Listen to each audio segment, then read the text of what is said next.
Ito po, pwede rin to sa mga malalamigang Pasko, katulad ng aking kasama. Ngayon nagsisimula na ang Bear Month, simula na rin po ang paghahanda para sa Kapaskuhan. Paniguradong mapupuno na naman ang ating mga sasakyan sa mga lansangan. Para sa mga early birds sa kanilang Christmas adventure, narito po ang ilang tips para sa matinding traffic dahil sa holiday rush. Si Benj Bondok ang ating tagapagbalita.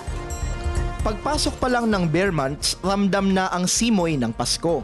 At dahil umpisa na ng countdown sa tinaguriang most wonderful time of the year, tila walang gustong magpaiwan sa holiday rush.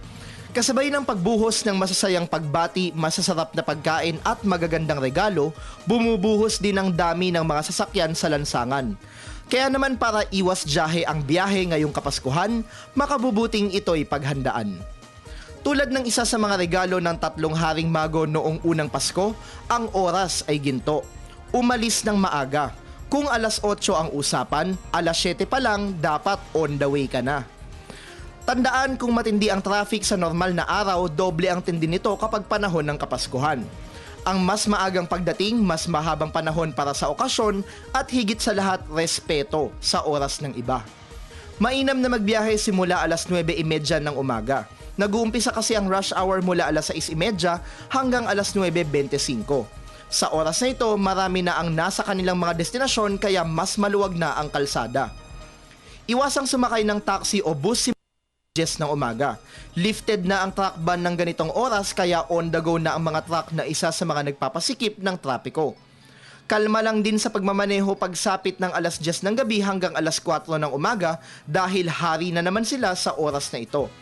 Ingat lang para ang sasakyan mo hindi maging yupingyero. Sumakay na lang ng LRT o MRT.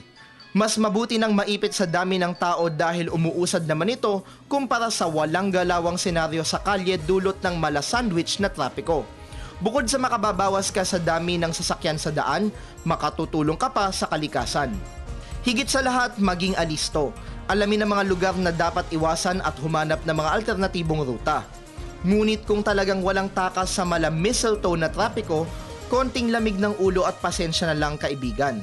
Higit sa material na bagay, iregalo natin ang pangunawa sa ating kapwa motorista. Dito magliliwanag ang diwa ng pagbibigayan at pagmamahalan na siyang tunay na kahulugan ng Kapaskuhan.